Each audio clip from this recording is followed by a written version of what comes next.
The limiter is also a type of dynamic processor. Limiting is effectively compression with a very high ratio. The main controls are threshold, outsealing, and release. The limiter is activated when the audio levels pass above the threshold. However, unlike the compressor, the limiter gives us an option to set a maximum level that will not be passed, the so-called outsealing. As you can see in this example, we don't have access to the attack and ratio parameters.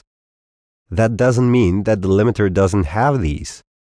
They're just predetermined by the manufacturer and not accessible for the end user. Limiters can also be multi-band, as their purpose is similar to that of the multi-band compressor. While compressors are used most often for processing a single voice or instrument, limiters are rather used for processing entire productions, whether we're speaking about movies, TV shows, or other. Of course, that doesn't mean that we can't or shouldn't use a limiter on a single track in a record or a compressor on the master track.